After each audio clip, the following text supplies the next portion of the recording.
आज मैं आपको एक अनोखी रहस्यमय कहानी सुनाऊंगा। अगर आप चैनल पर नए हैं तो अभी सब्सक्राइब कर ले तथा कहानी पूरा देखे। अंत में एक अनोखा रहस्य छुपा है। धन्यवाद। तो सुनिए। बहुत पुरानी बात है। हिमालय की तराई में कल्पग्राम नाम का एक समृद्ध गांव था।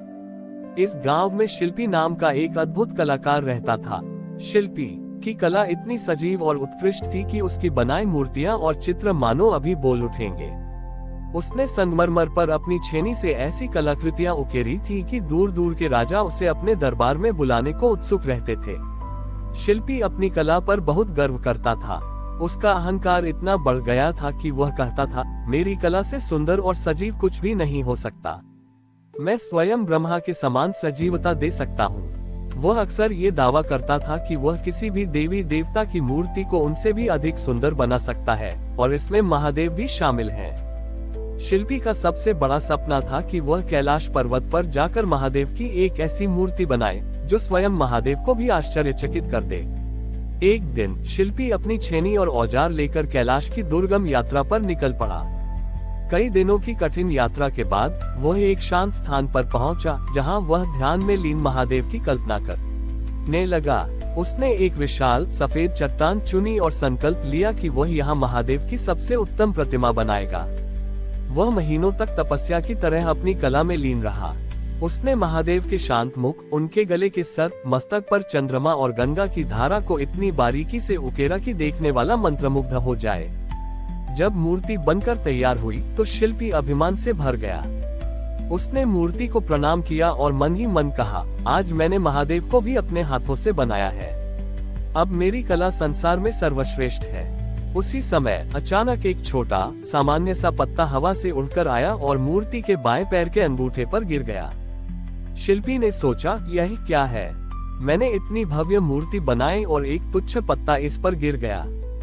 जैसे ही शिल्पी उस पत्ते को हटाने के लिए झुका, उसने देखा कि मूर्ति के बाएं पैर के अंगूठे पर लगा वह पत्ता हूबहू असली लग रहा था।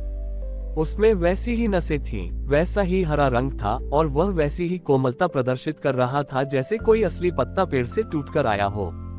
शिल्पी ने अचंभित होकर अपने औजारों से उस पत्ते को हटाने की कोशिश की, पर वह छेनी से टूट नहीं रहा था। तभी वहां एक साधारण चरवाहा प्रकट हुआ जो अपनी भेड़ों को चरा रहा था।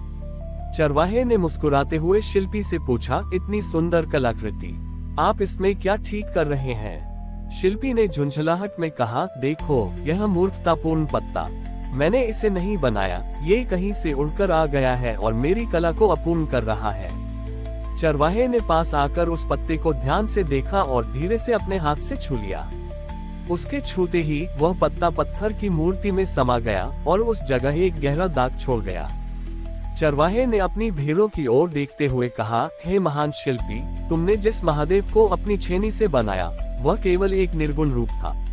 तुमने केवल उनके सौंदर्य को उकेरा, पर तुम उस सत्य को नहीं उकेर सके जिसने इस तुच्छ पत्ते को बनाया है। तुमने अपने अहंकार में सोचा कि तुम सृष्टि के एक छोटे से हिस्से, एक पत्ते से अधिक श्रेष्ठ कला बना सकते हो। लेकिन सच्ची कला वह है जो जीवन का निर्माण करती है, न कि उसकी केवल नकल। इतना कहकर चरवाहा हंसा और उसकी हंसी से कैलाश की चोटियां गूंज उठी। चरवाहे का रूप बदल गया और वहां स्वयं महादेव खड़े थे। शिल्पी भय और पश्चाताप से कांप उठा। वह महादेव के चरणों में गिर पड़ा। महादेव ने कहा, उठो वत्स, तुम्हारी कला उत्तम है, पर तुम्हारा अहंकार उससे भी विशाल था। ये दाग तुम्हें हमेशा याद दिलाएगा कि तुम्हारी कला केवल नकल है, सृष्टि नहीं। तुम कभी भी मेरे बनाए हुए सबसे छोटे पत्ते की सादगी और सत्यता को अपनी कला में नहीं ला सकते। सच्ची कला अहंकार से नहीं, बल्कि विनम्रता और प्रकृति के प्रति श्रद्धा से जन्म लेती है। शिल्पी ने उसी क्षण अपनी छेनी को त्याग दिया। उसने सीखा कि सबसे बड़ी कला प्रकृति की रचना में है और वह अब केवल प्रकृति के सौंदर्य को महसूस करने के लिए अपनी आंखें खोलता था। उसने उस दाग लगी मूर्ति को वहीं छोड़ दिया और विनम्रता से शेष जीवन महादेव की वंदना में समर्पित कर दिया। कहानी की शिक्षा, मनुष्य की कला केवल एक नकल या प्रस्तुति हो सकती है, लेकिन प्रकृति की रचना ही वास्तविक और सच्ची कला है।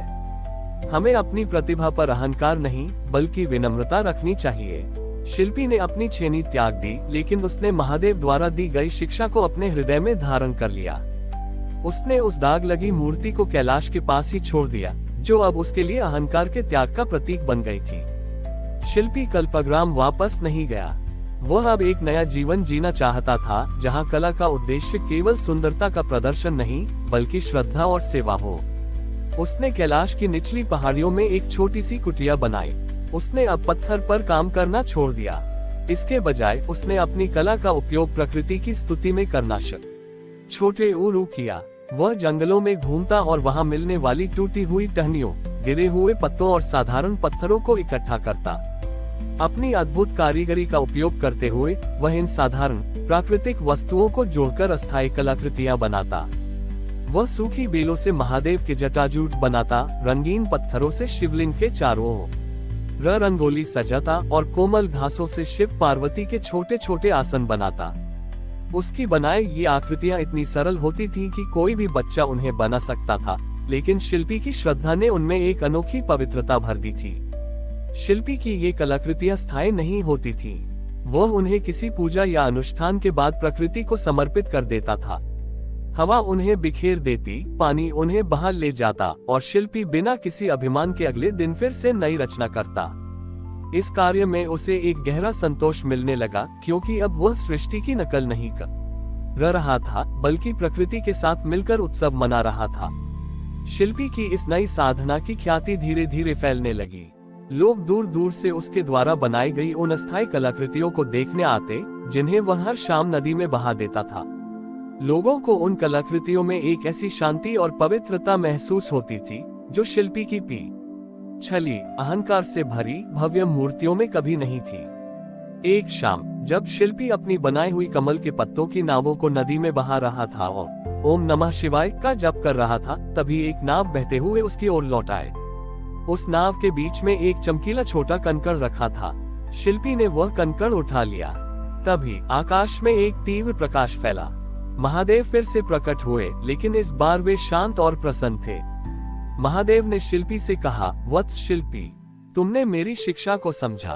तुमने जान लिया कि सबसे बड़ी कला सादगी में है और सबसे बड़ी रचना सेवा में। जब तुमने अहंकार से पत्थर तोड़े तो तुम केवल एक कारीगर थे, लेकिन जब तुमने विनम्रता से गिरे हुए पत्ते उठाए तो तुम सच्चे कलाकार बन गए। ये कंकड़ श्रद्धा कंठ है। महादेव ने आगे कहा, अब तुम अपनी छेनी उठा सकते हो, पर याद रखना, तुम्हारी कला अब केवल प्रेम का प्रसाद होगी। ये कंकड़ तुम्हें हमेशा ये याद दिलाएगा कि जब तक तुम प्रेम और श्रद्धा से अपनी कला को केवल सेवा मानोगे, तुम्हारी रचनाएं पत्थर की होते हुए भी सजीव होंगी और तुम्हारा बनाया हुआ रूप कभी दाग नहीं पाएगा। शिल्पी ने श्रद्धा से उस कंकड़ को स्वीकार किया। उसने फिर से छेनी उठाई, लेकिन इस बार उसका हृदय विनम्रता से भरा था। उसने अब नकल नहीं बल्कि भावना को उकेरना शुरू किया। उस बड़ी ही बनाई मूर्तियां इतनी सजीव और प्रेमपूर्ण होती थी कि जो भी उन्हें देखता उसे सीधे महादेव के दर्शन होते। शिल्पी का जीवन इस प्रकार कला से श्रद्धा और अभिमान से विनम्रता की ओर यात्रा बन गया और वह सदैव महादेव का परम भक्त बना रहा। जीवन की सबसे बड़ी कला विनम्रता और निस्वार्थ सेवा है। सच्ची प्रतिभा अहंकार त्यागने के बाद ही खिलती है। हमारी और भी आध्यात्मिक एवं अनोखी कहानियां देखने के लिए हमारे चैनल पर जाएं तथा धार्मिक एवं पौराणिक अनोखी कहानियां हमारे चैनल पर है। कृपया जाके देखें तथा हमारे चैनल को सब्सक्राइब करके रखें और वीडियो लाइक जरूर करें। धन्यवाद।